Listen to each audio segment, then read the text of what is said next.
En esta hora voy a hablar del tema los efectos de la cruz. Los efectos de la cruz. Todo el mundo sabemos que en este momento se acercan unos días, o ya no sé, yo hasta he perdido la noción del tiempo, pero muchos se está celebrando acerca de la Semana Santa, y el diablo, el enemigo, tergiversa siempre las verdaderas festividades que nos inclinan más hacia Dios. Y lástimamente, mucha gente no sabe qué creer. Pero la verdad es que hay un efecto estrangular muy especial en lo que es la crucifixión y muerte de Cristo.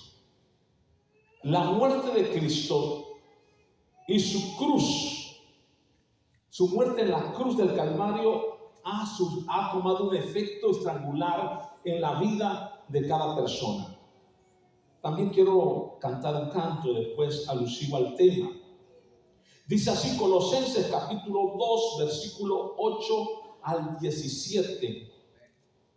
Colosenses 2, 8 al 17. Cuando todos lo hayan encontrado, por favor, griten un fuerte amén, que se escuchan en las misiones. Amén. Claro, gracias a Dios. Estamos ya también preparándonos para ir a México, hermanos. Preparándonos para ir a México, a Oaxaca, a San Miguel de Allende, a San Luis Potosí, a dar ese recorrido nuevamente, porque ya hace tiempo no vamos hacia México y estamos planeando ese viaje misionero hacia México. Oramos al Señor. Bueno, vamos a leer la Biblia primero. Dice así la Biblia, Colosenses 2, 8 al 17. Mirad que nadie os engañe por medio de filosofías y huecas sutilezas, según las tradiciones de los hombres, conforme a los rudimentos del mundo, y no según Cristo. Porque en Él habita corporalmente toda la plenitud de la deidad. Y vosotros estáis completos en Él, que es la cabeza de todo principado y potestad. En Él también fuisteis circuncidados con circuncisión no hecha a mano, al echar de vosotros el cuerpo pecaminoso carnal, en la circuncisión de Cristo, sepultados con Él en el bautismo, en el cual fuisteis también resucitados con Él, mediante la fe en el poder de Dios que le levantó de los muertos. Y a vosotros, estando muertos en pecados y la incircuncisión de vuestra carne, os dio vida juntamente con Él, perdonándoos todos los pecados, anulando el acta de los decretos que había contra nosotros, que nos era contraria, quitándola del medio y clavándola en la cruz. Diga cruz. Y despojando a los principados y a las potestades, los exhibió públicamente, triunfando sobre ellos en la cruz. Otra vez diga, en la cruz. Por tanto, nadie os juzgue en comida o en bebida, o en cuanto a días de fiesta, luna nueva o días de reposo, todo lo cual es sombra de lo que había de venir, pero el cuerpo es de Cristo. Vamos a orar al Señor para que Él nos ilumine y nos hable en esta hora. Padre, gracias te damos por tu palabra. Pedimos, Señor, que nos llenes de tu presencia, que por favor hables a nuestro espíritu. Padre, que tu gloria se manifieste en medio nuestro. Necesitamos tu presencia. Necesitamos que tu sangre nos limpie de todo pecado, de toda desobediencia, Señor. Fluye en una manera especial en los corazones nuestros. En el nombre de Jesús de Nazaret, lo rogamos todo. Amén y amén. Pueden sentarse, hermanos. Este canto dice, con tu sangre nos ha redimido. A ver si tenemos por ahí audio.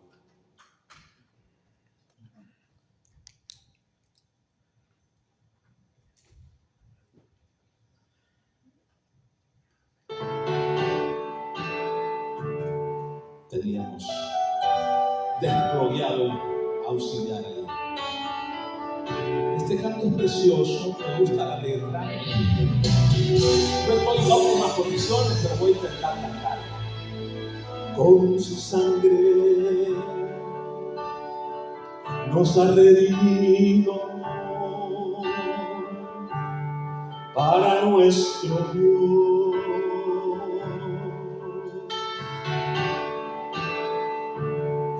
De todo linaje,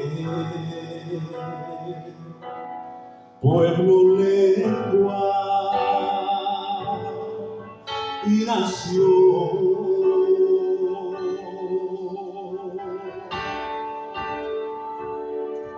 nos ha hecho reyes y sacerdotes para nuestro Dios.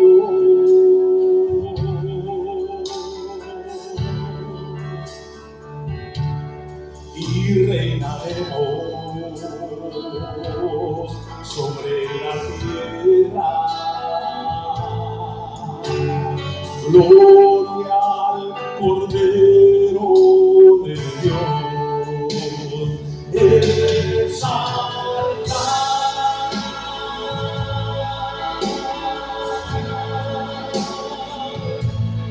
al Cordero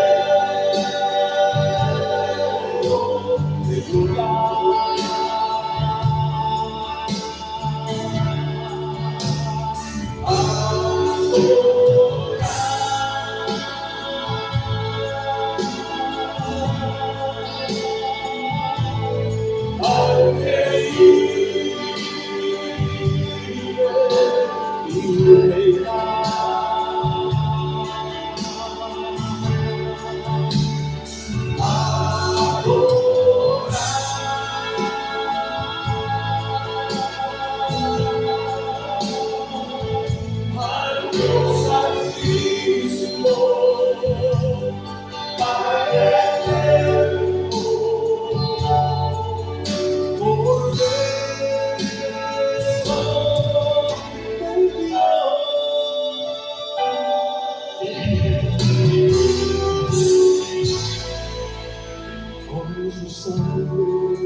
Nos ha redimido para nuestro Dios.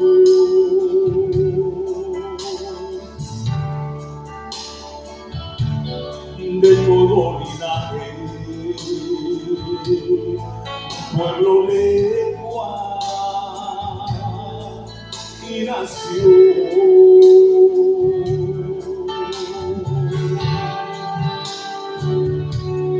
nos ha hecho reyes y sacerdotes para nuestro Dios.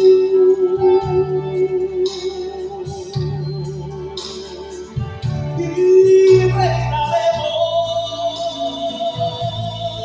sobre la tierra.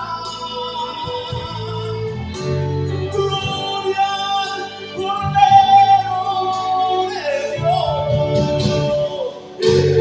Exaltar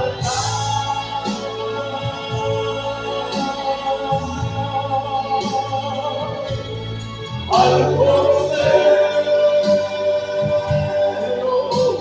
de gloria.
Ya podemos irnos con el canto, ya nos predicó el que canto. Con la sangre del Cordero, el sacrificio de los efectos de la cruz.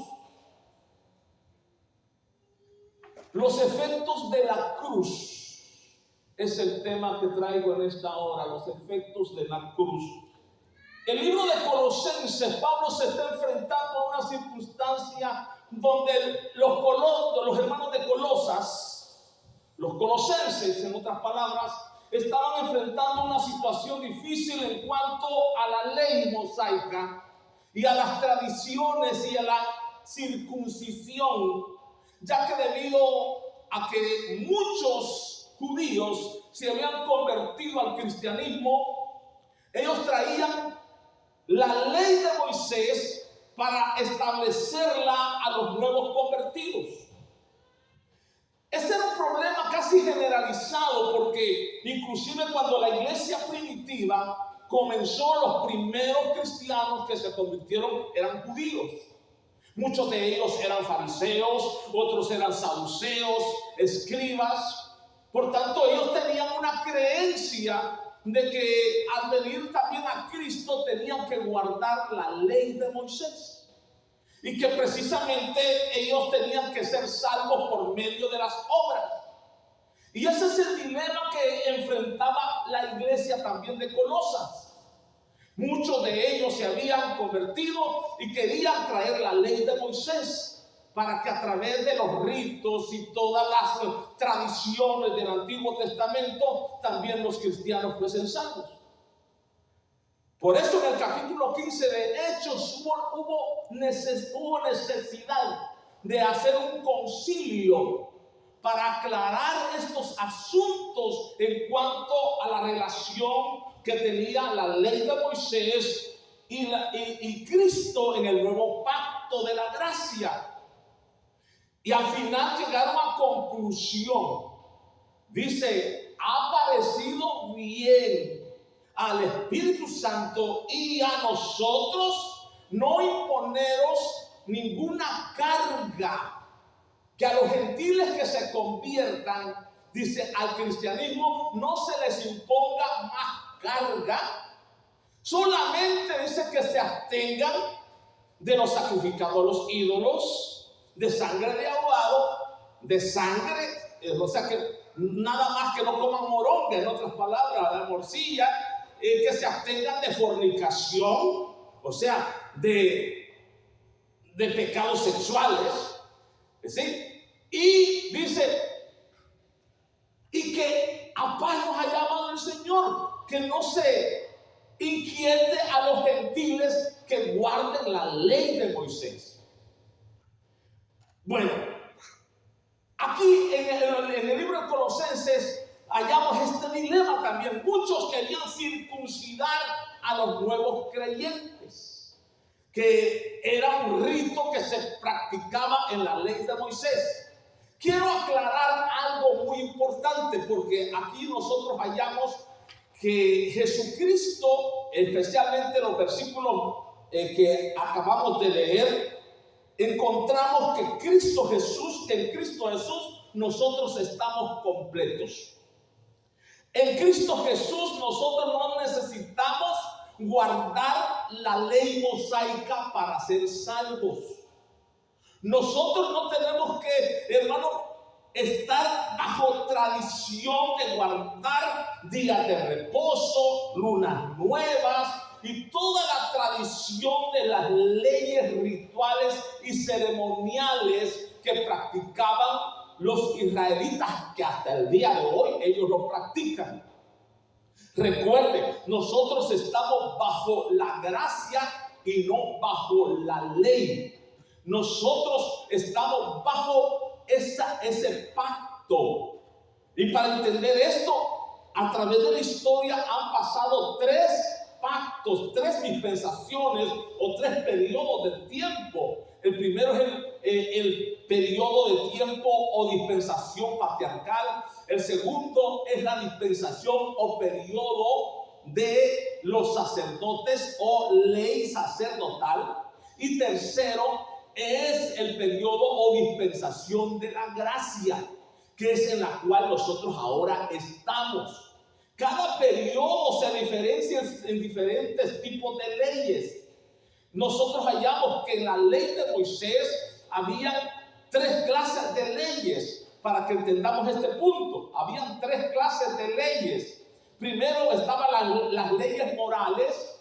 Segundo, estaban las leyes ceremoniales. Y tercero, estaban las leyes rituales.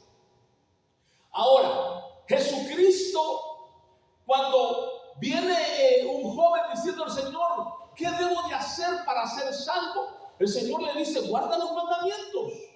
¿Pero qué clases de mandamientos? ¿Qué clases de leyes? Y el Señor le reitera, le dice, no matarás, no hurtarás, honra a tu padre y a tu madre. ¿Qué estaba refiriéndose? ¿A qué ley se estaba refiriendo Cristo para que este joven fuese salvo? A la ley moral. O sea, a los 10 mandamientos que está en Éxodo capítulo 20. Pero Jesucristo, mire que no hizo énfasis en las leyes ceremoniales ni en las leyes rituales. ¿Cuáles eran las leyes ceremoniales? Las leyes ceremoniales eran aquellas leyes donde se mandaba al pueblo a celebrar las fiestas judías. ¿Cuáles eran las fiestas judías? La fiesta de la Pascua, la fiesta de los tabernáculos, la fiesta de los panes sin levadura. Fiestas, eran 7 fiestas judías que se mandaban a celebrar, entre ellas la fiesta de Pentecostés, amén, la fiesta, dije, de los tabernáculos, la fiesta de las trompetas, la fiesta de la Pascua, etcétera, etcétera. Todas esas fiestas tenían que celebrarse y estas estaban delineadas de unas cantidades de leyes ceremoniales que el pueblo tenía que cumplir. Entonces, ¿cuáles eran las leyes rituales? Las leyes rituales eran más que todas las leyes que se celebraban en el templo, donde había muchos ritos de lavatorio de manos, donde se traía toda clase de sacrificios rituales. Como en aquel entonces Cristo no había venido, era necesario que cada persona trajese por lo menos. El más pobre tenía que traer un palomino o una tortola para sacrificarla en el altar con los ritos dirigidos por los sacerdotes. Así es de que el más rico traía vacas, traía toros, traía toda clase de ovejas y las sacrificaban en el altar en las leyes rituales. Y en esas leyes rituales, hasta el día de hoy, si usted va a Israel, a Jerusalén, del templo salomónico solamente ha quedado lo que es el muro de los lamentos. Pero inclusive cuando uno va a entrar ahí le ponen un kipá, una coronita y un sombrerito chiquito que usa también el Papa, ¿verdad? Ahí. Mire, y las mujeres tienen que sentarse a un lado y los hombres al otro lado. Hasta el día de hoy hay ese rito del Antiguo Testamento.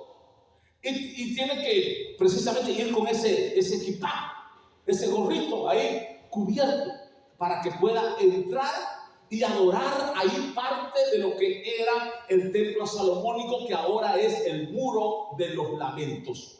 Porque en sí, el templo salomónico, sobre el templo salomónico destruido, se construyó lo que es la cupa dorada, la mezquita de Omar, o la cúpula dorada que usted ve en lo que es el dibujo, o lo que cuando usted ve la ciudad de Jerusalén en foto, sobresale que una cúpula dorada.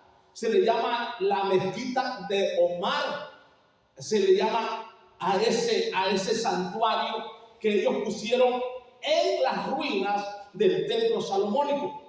Por eso en los últimos tiempos se está negociando tremendamente, porque el pueblo de Israel se cree que en los últimos tiempos va a construir el tercer templo. Pero para construir el tercer templo tienen que quitar la cúpula dorada o la mezquita de Omar, ese santuario que está allí, sustituyendo al templo salomónico.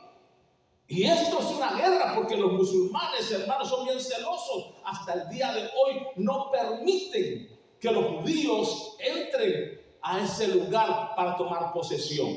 Pero se cree que el anticristo es el que va a tomar un auge especial, de tal manera que va a buscar la paz entre judíos y árabes, para que puedan ellos, reconstruir o levantar el tercer templo. Que eso precisamente ya está planeado, porque ya todos los utensilios, todo está preparado, porque los israelitas hasta el día de hoy siguen orando por la construcción del tercer templo.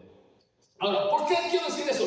Todos los ritos que se practicaban en el Antiguo Testamento, de los panes sin levadura, que hermanos, los sacrificios de animales, era una sombra de lo que iba a venir. O sea, era un símbolo, porque un día Cristo iba a venir y tomar el lugar que le corresponde, sustituyendo todo aquello del Antiguo Testamento y dando cumplimiento profético a lo que iba a hacer Él en su sacrificio por nosotros. Por eso le puse el título Los efectos de la cruz. Entonces, ¿qué tiene que ver esto con el mensaje, pastor? Que Cristo al venir, que Cristo al morir por nosotros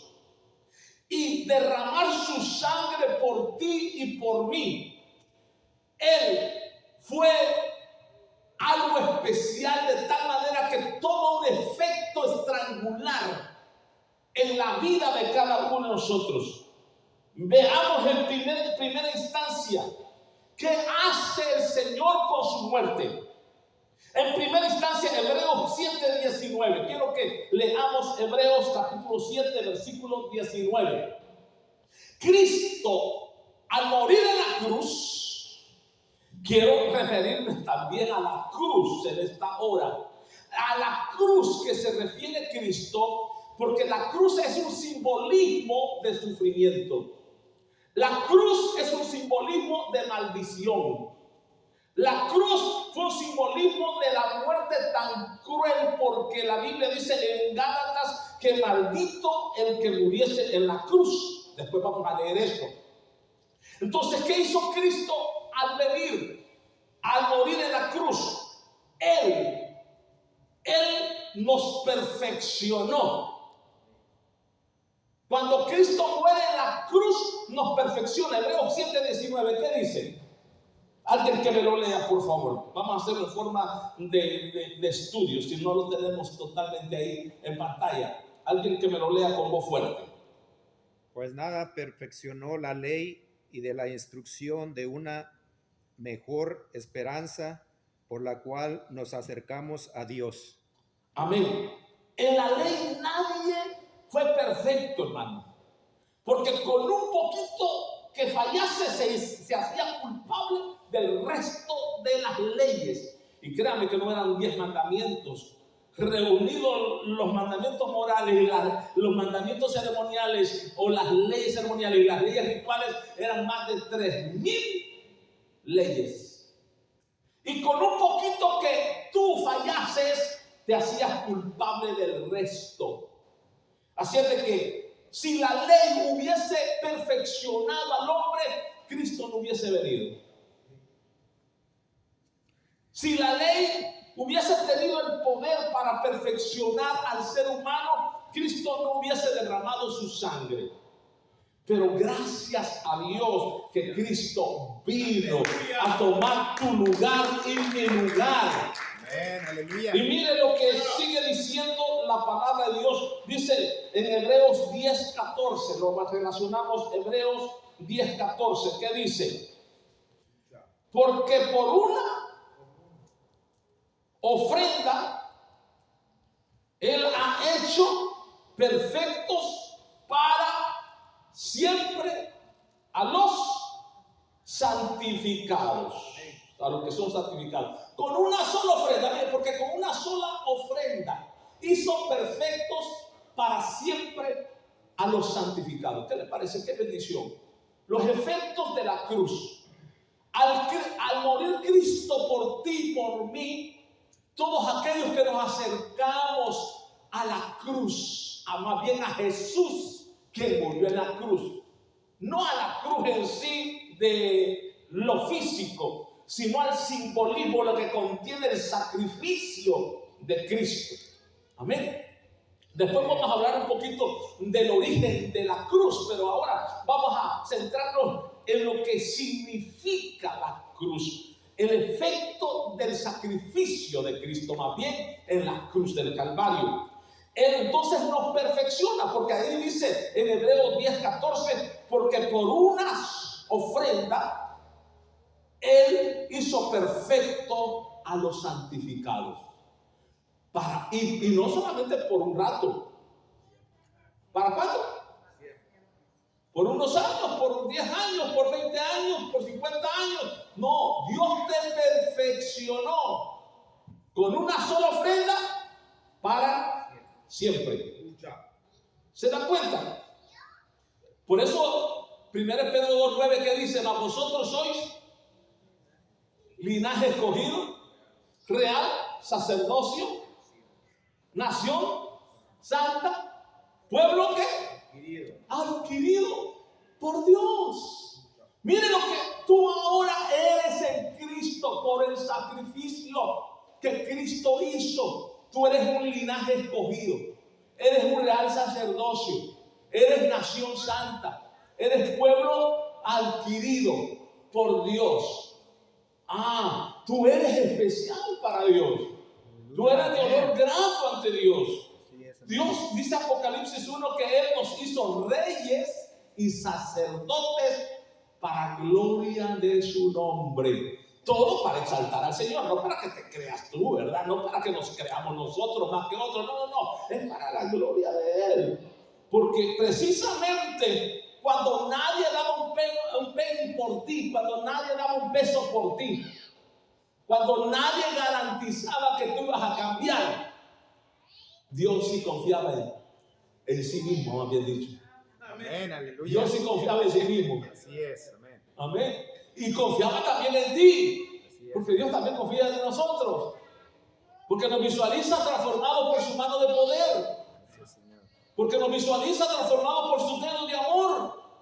Por eso le dice a Gedeón cuando está huyendo, queriéndose huir como cobarde: varón esforzado y valiente. Qué ironía, ¿verdad? Si el hombre estaba recogiendo las semillas, el grano para huir, para irse como cobarde, pero Dios lo visualiza como un esforzado, valiente, como un guerrero. Porque eso es lo que quiere decir Gedeón, un pequeño guerrero.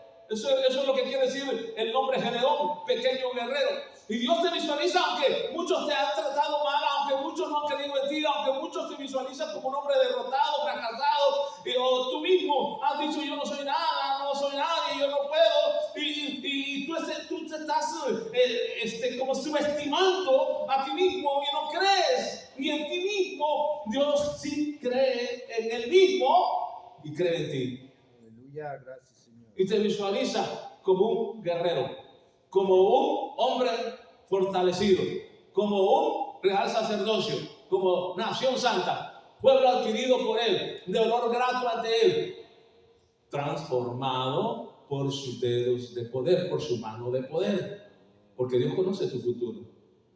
Mira, yo me he llevado experiencias tremendas. Cuando yo comencé a pastorear en Santa Lucía, Francisco Morazán, Tegucigalpa, a la edad de 16 años, 16, 17 años, se imagina. Un jovencito ahí, hermano, sin experiencia, pobrecita la iglesia ahí en Tegucigalpa, allá en Santa Lucía, ahí, como a media hora de Tegucigalpa, la capital, ahí estábamos. Y me acuerdo que cuando yo estaba pastoreando esa iglesia, había una presidenta de las mujeres, que su esposo era borracho más que el guago, dicen en mi país. Y sabe que ese hombre la maltrataba y hasta la sacaba del pelo del templo, hermano. Y sabe una cosa, que ella nunca tomó nada de cerveza, de licor. Y me acuerdo que me dieron la noticia que había muerto ella de cirrosis. Increíble. ¿Será que bajo estaba tomando? Dijo aquel. No, el asunto, ¿sabe qué? Cuando ella muere, el esposo que era borracho, se convierte a Cristo. Y hermano, y yo lo he visitado cada vez que voy a Santa Lucía, a mi país Honduras, yo lo visito. Y el hombre dice, llevo ya 12 años sobrio y metido con Dios, transformado por el poder de Dios. Nadie daba un pen por él, era más borracho que el guapo. Y yo me quedé asombrado. Lo que para el hombre es imposible, para Dios todo es posible. Por eso no juzgues. No señales a ningún hermano, ni subestimes a ese teporocho, la verdad, ese hombre más borracho que el guaro. No lo subestimes, hermano, porque Dios te puede dar una lección. Porque por eso dice en Romanos, ¿tú por qué juzgas a tu hermano? ¿O tú por qué condenas a tu hermano? Dice, si cae, poderoso es Dios para levantarlo, dice. Así es. Pero tú, ¿quién eres para que lo juzgues? Entonces nosotros no hay que nunca ponernos como jueces para condenar a las personas, porque para Dios, repito, no hay nada imposible. Y Dios puede cambiar a quien Él quiere cambiar. Así es. Aleluya. Yo me sorpresa, me quedé pero anonadado, los ojos cuadrados, hermano, al ver ese ejemplo, porque yo fui testigo y yo oraba mucho por esa hermana, porque era la presidenta de la femenil. Y así varias personas me han llevado una experiencia tremenda, cómo Dios cambia a la gente. Por eso el pastor, el líder que no tiene esperanza que la gente puede cambiar, no puede ser pastor ni puede ser líder. Cayó como agua fresca. Oiga bien, el líder y el pastor que no tiene esperanza que la gente puede cambiar, no puede ser líder, no puede ser pastor. Porque lo último que se pierde para un pastor es la esperanza que la gente puede cambiar. Porque uno como pastor, hermano, que como líder, se lleva experiencias tremendas que a veces no está convidado ya ni a ayudar a la gente. Si uno buscara recompensa o retribución de la gente, o también con usted se ha llevado experiencia, ¿a cuántos no les han pagado mal cuando usted ha hecho un bien? ¿Cuánta gente en vez de retribuirle bien le ha retribuido mal? Cuando usted le ha dado la mano, más bien le han clavado el puñal en la espalda. Y uno se lleva unas experiencias tremendas. Y si uno no tuviese esperanza que la gente puede cambiar, hermano, uno no estaría convidado ya de seguir ayudando a la gente. Pero como tú y yo lo hacemos para el Rey de Reyes y lo hacemos para el Señor de Señores, por eso seguimos ayudando y teniendo esperanza que la gente puede cambiar. Y en Cristo Jesús, su sacrificio nos perfeccionó. Ahora vamos adelante porque el tiempo se nos está yendo. En 2 Corintios capítulo 5 versículo 21 está otro argumento que los efectos de la cruz. Dice, segundo punto, los efectos de la cruz. Cristo al morir en la cruz tomó tu lugar. Fue un sustituto tuyo. Mira lo que dice 2 Corintios 5:21. Al que no conoció pecado, por nosotros lo hizo pecado, para que nosotros fuésemos hechos justicia de Dios en él. ¿Qué quiere decir ese versículo? Que al que no conoció pecado, por nosotros lo hizo pecado. Para que nosotros, ¿a quiénes nosotros? A usted y a mí, seamos hechas justicia a través de él. Está hablando de una sustitución. O sea, que Cristo Jesús al morir en la cruz tomó tu lugar y tomó mi lugar. Éramos nosotros los merecedores de ir a la cruz por nuestros pecados. A nosotros nos correspondía ser latigados, ser horadados, ser totalmente ahí crucificados.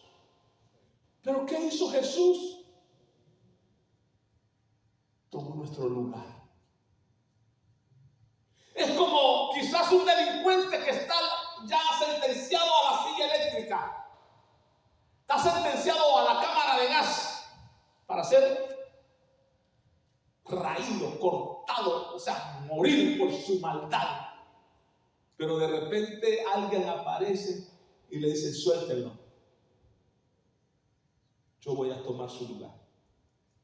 Aunque yo no cometí ese pecado, aunque yo no soy culpable, pero yo asumo la culpa de él. Yo voy a tomar su lugar.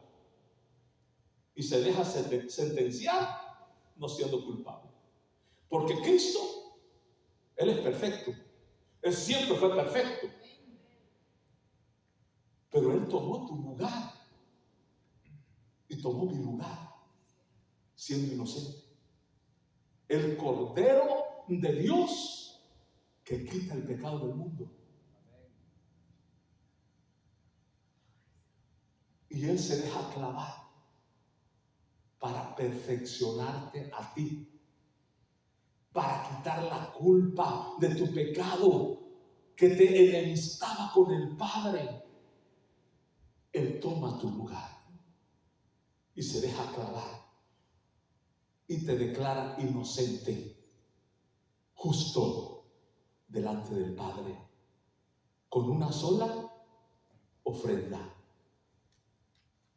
Él te perfecciona tomando tu lugar.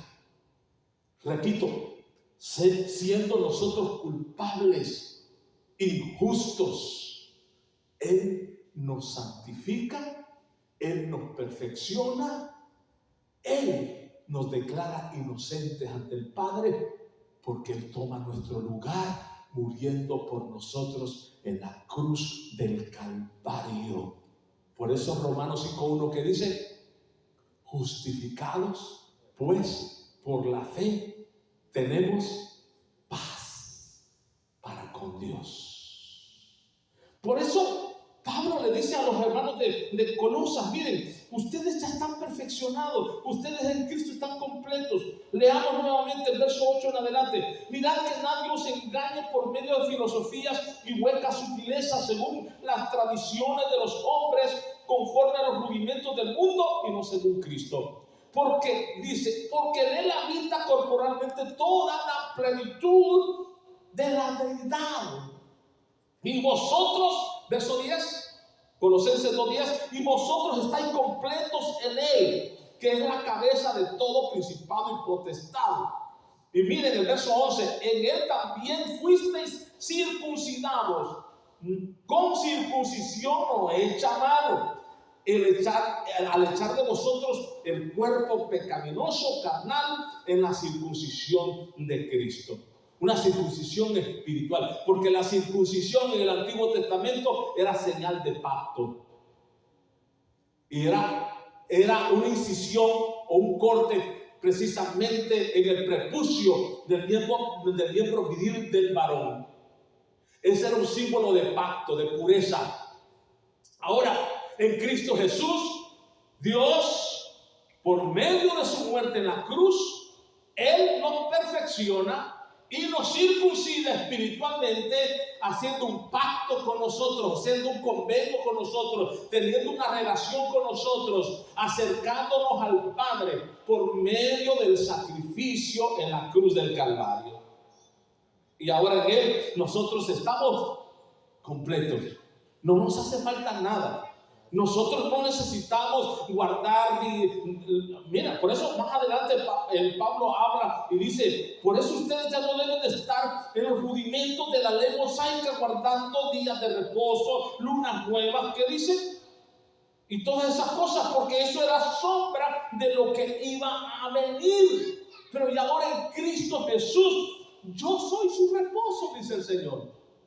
Por eso cuando Cristo vino y trabajaba el día de reposo, los fariseos, los saduceos lo acusaban y decían: este no es de Dios porque quebranta el día de reposo, el día del Señor. Y Jesucristo le dice: mi Padre y yo aún trabajamos. Yo soy Señor del día de reposo. Si yo establecí el día de reposo, queriendo decir, era por ustedes, pero no por mí, porque yo soy el reposo. Y el reposo era simplemente un símbolo de lo que quiero darles espiritualmente a ustedes, que quiero quitarles toda carga de ansiedad, toda carga de culpa, toda carga de pecado. Quiero darles reposo eterno. Y eso no está limitado al día sábado, esto no está limitado a un día de descanso, esto es un reposo eterno. No por ritos, no por mandamientos de hombres. Que no comas cerdo, que no comas crustáceo, que no comas camarones, que no comas lentejas, que no comas chancho o cerdo o cochino, que son animales inmundos. No lo que entra contamina, sino lo que sale. Así es, amén. Por eso, en primera de Timoteo capítulo 4, versículo 1 en adelante, el apóstol Pablo también enfatiza, dice: pero en los postreros tiempos, dice, el Espíritu Santo vendrá burladores, engañadores, que teniendo cauterizada la conciencia, dice, prohibirán casarse, mandarán abstenerse de alimentos que Dios creó para que con acción de gracias participasen de ellos los creyentes. Y les habla y les dice que son doctrinas de demonios. Miren, a los de la iglesia tradicional, no, que el celibato, no, que los padrecitos no deben de casarse porque el sexo es pecado, ¿no? Y todavía hay muchos creyentes que todavía tienen esa creencia, que el sexo dentro de la pareja, bien casaditos, es pecado. No, hermano, el sexo dentro del matrimonio es honroso. Hebreos 13:4. Honroso sea en todo el matrimonio y el lecho sin mancilla. Pero a los fornicarios, ahí sí, a los fornicarios y a los adúlteros los juzgará Dios. Pero no vamos a tener clase de matrimonios ahorita. Y vamos a hablar porque hay muchas preguntas. Una vez me bombardearon con preguntas un poquito bien delicaditas. Y en reuniones de matrimonio.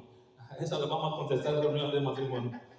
Entonces, pero quiero decirles que hay todavía cristianos. Había una hermana en la iglesia. Ay, no, es que yo ando bien santa, decía. Bien santa. Que no tengo intimidad con mi esposo porque yo estoy bien santificada. Y creía que si tenía relaciones con su esposo se iba a santificar. ¡Qué errorazos tremendos! A veces se cometen por falta de conocimiento bíblico, ¿verdad? Esas son doctrinas de demonios que dice prohibirán casarse. La iglesia tradicional inventó el celibato y por esa razón vemos las consecuencias de ello. Tantas demandas de pedofilia que han hecho los padrecitos, tantas demandas de tanta gente que ha sido violada, hasta hermanos niños, pues son pedófilos. Sí, terrible, debido a Dios mismo en los grandes conventos y en los templos gruesos se han encontrado muchos fetos ahí, debido a la pudredumbre de tanta farsa, porque tienen apariencia de piedad, pero niegan la eficacia de ella. Ahora, por último, ya me estoy enojando. A Cristo morir en la cruz nos redime. Gálatas 3:13 al 15. ¿Qué dice? ¿Quién lo lee, por favor? Y ahí nos vamos a ir. Ya te aseguro que con esto termino, hermano. Gálatas 3:13 al 15. Y ahí voy a explicar un poquito de la cruz. ¿Quién lo tiene? A ver, bibliógrafos. Bibliógrafos. Ayúdenme, por favor, a predicar, hombre. Gálatas 3:13 al 15. ¿Lo tenemos ahí, ¿verdad? Cristo nos redimió de la maldición de la ley, hecho por nosotros maldición, porque está escrito: maldito todo el que es colgado en un madero, para que en Cristo Jesús la bendición de Abraham alcanzase a los gentiles, a fin de que por la fe recibiésemos la promesa de la esperanza. Cristo nos redimió. ¿Sabes qué es redimir? La palabra redimir es rescatar. Tomar de un lugar y salvarte de un peligro inminente. Eso es redimir. Se usaba también para redimir a la viuda que quedaba viuda precisamente de un hermano. Tenía que pasar, tenía que ser redimida para que entrase en la misma familia y no quedase desamparada, era rescatada. Es la palabra, pero en sí Cristo Jesús al morir en la cruz nos rescató. ¿De dónde? Del infierno. Nos rescató de la miseria, nos rescató, amado hermano, de cargas inminentes en nuestra vida, de culpabilidades no resueltas, de tragedias. El Señor nos ha rescatado. Y cuando Él derramó su sangre, te compró no con precio de oro o plata, dice Pablo, sino con la sangre preciosa de su Hijo Jesucristo. Aleluya, gloria a Dios. Aquí, al redimirte, Él se hizo maldición. Se hizo maldición no porque Él sea maldición, sino, repito, esto está concordando con lo que dijimos de 2 Corintios 5:21, que Él se hizo, tomó su lugar, se hizo pecado en el aspecto de tomar tu lugar. No es que Él haya participado de pecado. Quiero aclarar esto. Que cuando la Biblia dice aquí en 2 Corintios 5:21, que al que no conoció pecado, por nosotros lo hizo pecado, para que nosotros seamos hechas justicia a través de Él, no quiere decir esto que el Señor participó en pecado, en el aspecto de que Él haya pecado, o que Él en su carne tenía pecado. Porque recuerden, Él fue engendrado por el Espíritu Santo, por obra y gracia del Espíritu Santo. Y Hebreos 4:15 dice: porque no tenemos un sumo sacerdote que no se compadezca de nuestras debilidades, sino uno que fue tentado en todo, pero sin pecado. O sea, Cristo fue sin pecado. Por eso, óigame bien, Él nació por obra y gracia del Espíritu Santo, no por intervención de José.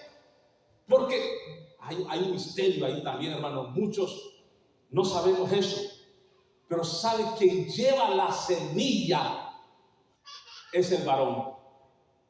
La mujer es receptora de la semilla, porque la palabra semilla viene de la palabra griega esperma, de donde se deriva la palabra espermatozoide. Y es el hombre que tiene, el que engendra y marca la diferencia entre X e Y. X, Y. Y el hombre es el que pone la semilla, o sea, esperma. Y es el hombre precisamente el que pone la sangre, porque esperma es sangre. Por eso Dios no permitió que José tocase a María antes que el Espíritu Santo obrara en María. Porque fue la semilla de Dios perfecta y santa que fecundó el óvulo de María, para que Cristo naciese por gracia y obra del Espíritu Santo. Por eso, Cristo Jesús no participó en pecado, pero sí tomó tu lugar. Pero sí, en la cruz del Calvario, cuando Él estaba allá en la cruz, en la hora novena, dice la Biblia que todo se oscureció. Y Él dijo: Dios mío, Elí, Elí, lama sabactani, que quiere decir: Dios mío, ¿por qué me has desamparado? Muchos no entienden el por qué Cristo dijo eso. Muchos se atreven a decir que Cristo se volvió ateo en ese momento. Estaba escuchando yo una falacia tremenda, un error doctrinal de un individuo, hijo de un cantante famoso, que se atrevió a decir que Cristo en el último tiempo, allá en la cruz, en la hora novena, cuando dijo Elí, Elí, lama sabactani, que quiere decir: Dios mío, ¿por qué me has desamparado? Que se volvió ateo, que no creyó en Dios, porque dijo: me ha desamparado Dios. Se volvió ateo. No, lo que pasó allí es que en ese momento, cuando Él estaba crucificando el pecado tuyo y mío, sus espaldas estaban negras de la culpa tuya, del pecado tuyo, de todas las fechorías que nosotros hicimos en el pasado, en el presente y en el futuro, porque con un solo sacrificio te perfeccionó para siempre. Aleluya. Y con una sola ofrenda. Por eso Él dijo: Padre, ¿por qué me has desamparado? Dios no lo desamparó como Padre, pero sí como Dios. Porque Él no puede tolerar el pecado, Él no puede ver el pecado, Él odia el pecado, Él tiene ira al pecado. Dios no se complace en la maldad. Y por eso en ese momento, cuando Él estaba tomando tu lugar y mi lugar y clavando en la cruz del Calvario tu pecado y mi pecado, el Padre como Dios lo abandona. ¿Te das cuenta? El Padre como Dios lo abandona, aunque como Padre amante estaba ahí con su Hijo. Pero como Dios lo abandona. Esa es la explicación. Esa es la explicación a ese texto bíblico. Aquí hallamos en este versículo bíblico que Él se hizo maldición al tomar tu lugar. Porque maldito el que muriese en una cruz.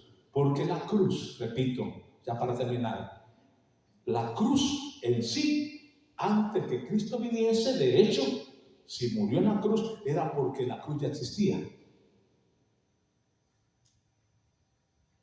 Y se cree que el origen de la cruz viene de los egipcios. Porque en las pirámides de Egipto se encuentra la cruz en T, la cruz en X y la cruz como la conocemos. Y se usaba, muchos creen, precisamente en las tradiciones de los ritos de las religiones ancestrales egipcias. Y después Roma adopta la cruz como la pena capital para castigar a todos aquellos que merecían ser sentenciados, como ahora la silla eléctrica, como ahora la cámara de gas. Se pone a pensar, imagínense, Cristo siendo inocente, santo, perfecto, permite ser clavado en la cruz. Pero en la cruz del Calvario, allí, en la cruz, Él le da un golpe mortal a Satanás. Me gusta una imagen que vi. Vi como una serpiente grandota, así, pero que había una cruz en forma de punta en la cabeza de la serpiente. Toda la sangre derramada de la serpiente moviendo la cola, la serpiente. Y dice el que pide, así ha quedado Satanás. Cuando Cristo muere en la cruz, toma tu culpa, mi culpa, la maldición tuya y mía, y con las mismas armas del mismo diablo, el Señor vence al diablo. Con las mismas maldiciones del mismo diablo, Dios lo vence. ¿Qué es lo que ha quedado haciendo el diablo? Nada más moviendo la cola. ¿Sí? Pero está vencido. Cristo lo venció en la cruz del Calvario. Por eso dice que exhibió públicamente a los principados y potestades sobre ellos, venciéndolos en la cruz. Hay mucho que decir acerca de los efectos de la cruz. Acuérdese que la cruz que estoy diciendo no es la que usted lleva colgada ni la que muchos veneran. ¿Cómo surgió la cruz como símbolo cristiano?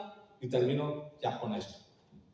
La cruz como símbolo cristiano se originó más que todo en el siglo IV, cuando Constantino, emperador romano, por política en el siglo IV, él precisamente adopta la cruz, debido a que cuando iba contra sus enemigos, dice él, que vio en visión en el cielo el símbolo de la cruz, y que oyó una voz que le dijo, por la señal de esta cruz vencerás a tus enemigos.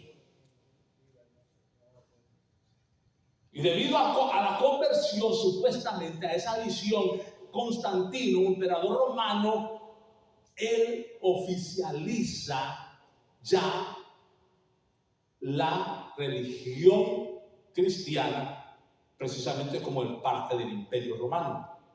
Pero en sí, otros teólogos dicen que esto lo hizo nada más por política, porque le convenía. Porque el cristianismo, en vez de estarse erradicando, iba creciendo más y más y más y más. Y como ustedes saben, los políticos, hasta el día de hoy, ustedes saben, cuando ven una iglesia grande y ven que no hay muchos cristianos, los políticos llegan. Los políticos llegan a quererse ganar a esa gente, ¿no?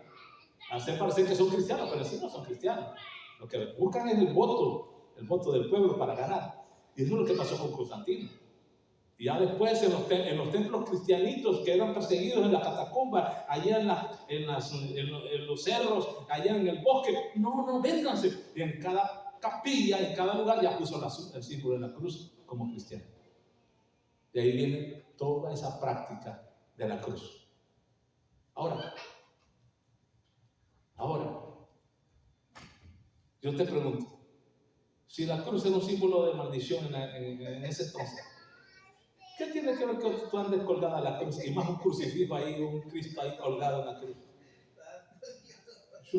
Mi Cristo y su Cristo, Él descendió de la cruz. Él resucitó al tercer día. Él ya no está clavado en la cruz. Él es el Dios todopoderoso y vive.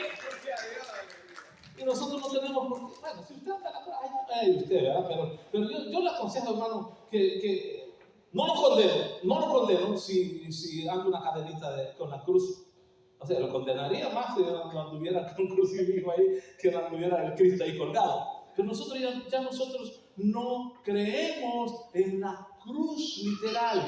Creemos que el símbolo de la cruz es importante porque como cristianos tenemos que llevar la cruz de Cristo todos los días. Lucas 9:23, ¿cuándo termino? Póngase de pie. ¿Qué dice Lucas 9:23? Si alguno quiere venir en pos de mí, niéguese a sí mismo, tome su cruz y cada día sígame. Hermanos, tome la cruz. ¿Le está lloviendo sobre mojado? No refunfuñe, no de quejas, de alabanza en vez de quejabanza. Siga adorando a Dios, lleve la cruz, sufra penalidades, aguántese. Muy pronto Cristo viene por nosotros. Amén. Así vamos a orar. Padre, gracias te damos por tu sacrificio. Gracias por los efectos de la cruz verdadera, el simbolismo mismo, Señor, del sufrimiento que padeciste por nosotros, Señor, en el cual tú nos perfeccionaste, tomaste nuestro lugar, Señor, quitaste los mandamientos rituales, ceremoniales, expresados en ordenanza, para darnos libertad para poderte adorar con todo el corazón.